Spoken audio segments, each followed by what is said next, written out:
আজকের ব্লগের বাজবে 12টা, কারণ এখন আমি ঘুম থেকে উঠে দেখি ঘড়িতে বাজে সকাল 9টা। তাও আবার পার হয়ে গেছে। কাজ নাই কামাই নাই, সারাদিন শুধু খাই আর ঘুমাই। আমার ভবিষ্যতে না আছে আলো, না আছে অন্ধকার, শুধু আছে কুয়াশা আর ধোঁয়াশা।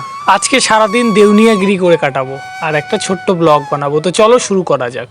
নমস্কার বন্ধুরা, আমি শুভঙ্কর রায়, তোমাদের সকলকে স্বাগত জানাই আমার এই চ্যানেলের, আমার এই আলোহীন জীবনের আরো একটি নতুন ব্লগে। তো এটা হচ্ছে আমার চ্যানেলের 8 নম্বর ব্লগ, আর তোমরা একটু সবাই সাপোর্ট করে দিও যাতে আমার এই অন্ধকার ভবিষ্যতে একটু আলো জ্বলে। সকালবেলা খাওয়া দাওয়া করে বেরিয়ে পড়লাম বন্ধুদের সঙ্গে দেখা করতে, আর আজকে একটা রাত্রেবেলা বিয়েও আছে, তো সেখানেও যেতে হবে, আবার দিনের বেলা গিয়ে একটু কাজও করে দিতে হবে। তো এখন যাচ্ছি বন্ধুদের সঙ্গে একটু আড্ডা দিতে, আর এখানে এসেই দেখি সবাই চলে এসেছে। আর আমাদের গ্রামের মধ্যে এটাই হচ্ছে একমাত্র সুন্দর জায়গা যেখানে এসে আমরা সবাই মিলে সময় কাটাই আর অনেক গল্প করি। তো আমার সব বন্ধুরা এখন চলে এসেছে, আর এখন আমরা সবাই মিলে ক্রিকেট ম্যাচ খেলবো।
আজকে রাতে যেহেতু সবাই বিয়ে বাড়ি যাবে, এর জন্য বিকেলবেলা টিউশনটা পড়িয়ে দিলাম, আর এখন আমি যাব একটু বাজারে। কিন্তু তার আগে চলো একবার বিয়ে বাড়ি থেকে ঘুরে আসি।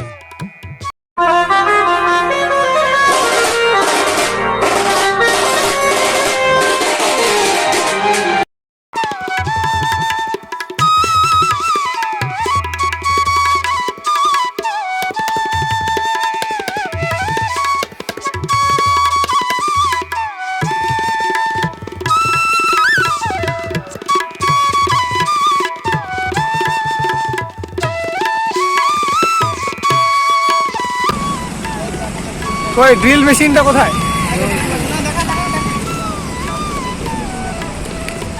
এই যে ফ্যানটা নিয়ে গেছিলাম ঠিক করতে, বাংলাদেশি ফ্যানটা।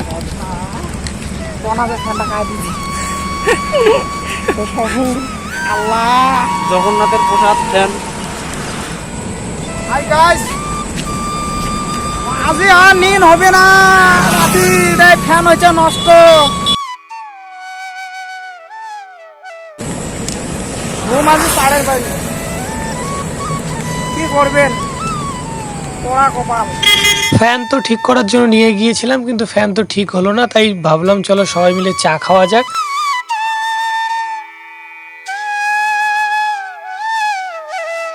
এই সাপ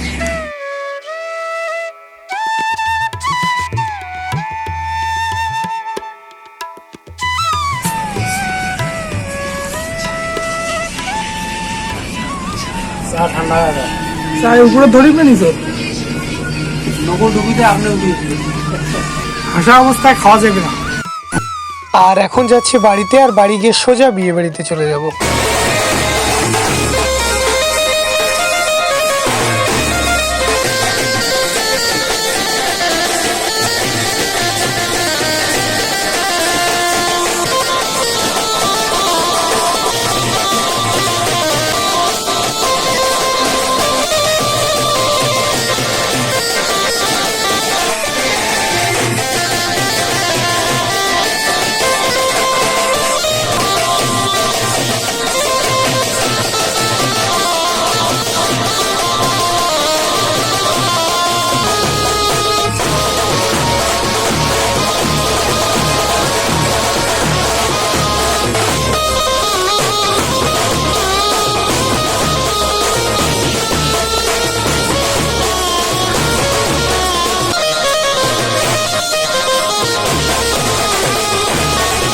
আজকের ব্লগটিকে এখানেই শেষ করছি। আর ব্লগটি ভালো লাগলে অবশ্যই একটি লাইক করে দিও। আর পুরো ভিডিওটি দেখার জন্য সবাইকে অসংখ্য ধন্যবাদ।